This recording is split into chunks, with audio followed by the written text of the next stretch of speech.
Have you ever stopped to think that there is such a high level of excellence that makes people think it can only be the work of a god?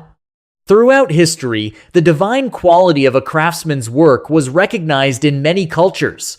Today, people who perform at extraordinary levels are often seen as almost inhuman, like machines. In our age of artificial intelligence, this perception is even stronger. But there is an ancient Japanese concept that produces this kind of astonishing excellence. It's called Shokunin Katagi, the spirit of the craftsman. Understanding it will change how you approach your work, your craft, and your life.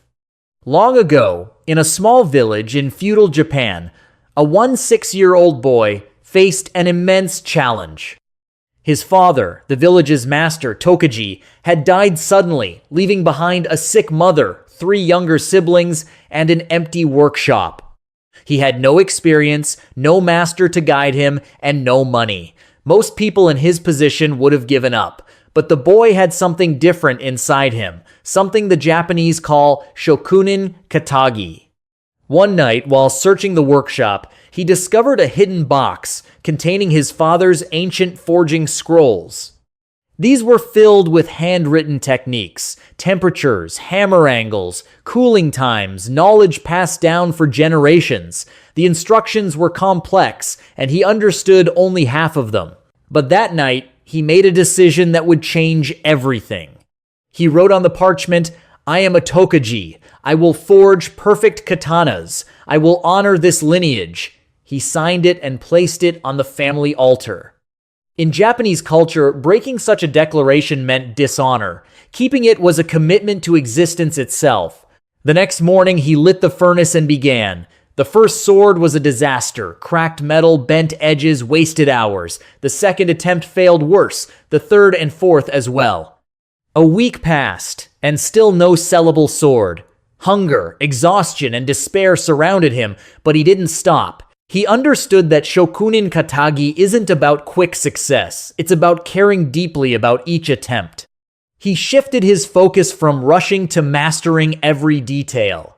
He observed the metal, its colors as it heated light red, dark red, orange, yellow, and learned what each shade meant. He studied the angle of his hammer, the alignment of his wrist and shoulder, and practiced every motion thousands of times before touching the metal again. He woke at 3 a.m. each day, regardless of weather or illness, letting the ringing of the anvil mark his relentless pursuit. By the 6th week, the first perfect blade emerged not by chance but through connection, patience, and understanding. But excellence doesn't stop at a single success. He realized that to become a true shokunin, he had to create perfection every day without fail. He established a ritual, cleaning the workshop, arranging tools, lighting the furnace with precision, and meditating on the day's work before striking the first hammer blow. Speed and quantity were enemies. Quality required time, reverence, and focus. Each sword became a meditation, every detail a sacred act. 3 months later, he was selling swords to local samurai. But he didn't stop. He studied patterns of steel, tested balance and finish, refined every curve.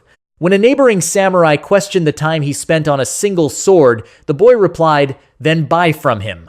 But when your sword breaks in battle, don't complain to me."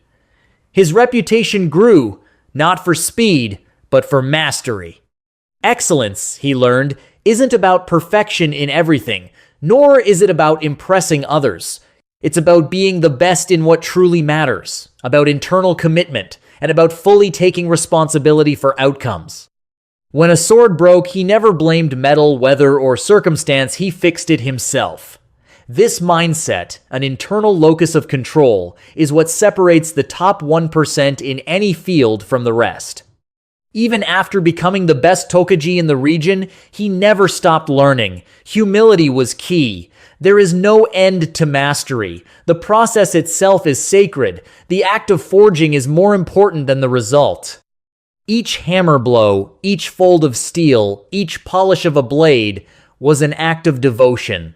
The extraordinary results came naturally because his focus was on the process, not on recognition or reward. Shokunin Katagi applies far beyond Tokaji. Whether you are a programmer, designer, or in customer service, treat every line of code, every pixel, every interaction as sacred. Excellence lies in the details that few notice consciously, but everyone can feel. Mistakes are part of the process. Practice, combined with reflection and patience, is how mastery is achieved. Structure is essential. Like the Tokaji who woke at 3:30 a.m. daily, set sacred, fixed times for your most important work. Rituals. Cleaning your workspace, preparing mentally train your mind for excellence. Consistency matters. Even at reduced intensity, showing up daily keeps the neural pathways active and your skills growing. 20 years later, the Tokaji was no longer young, but his hands continued to hammer at 3:30 a.m. He trained his children, teaching them spirit before technique, instilling the principle that craft without soul is empty, but soul with craft creates legacies. His workshop thrived across generations, not as the biggest or fastest, but as the best. True Shokunin Katagi doesn't compete for recognition, it competes with yesterday's self. Each act of care, each attention to detail, built unwavering self-respect and mastery. People may think you're strange for caring so deeply, for being obsessive, but Shokunin Katagi is about doing what's right, not what's expected. Delivering subpar work physically pains you because it falls short of your commitment. When you embrace this path, you stop competing with others. You compete only with yourself. You stop needing motivation because you become someone who simply cannot work any other way. The young Tokaji had no master, no wealth, no advantages, yet he transformed from an orphan into a master whose work transcended generations. You have the same potential. The choice is yours. Take the easy path of mediocrity or the challenging path of excellence. There is no middle ground.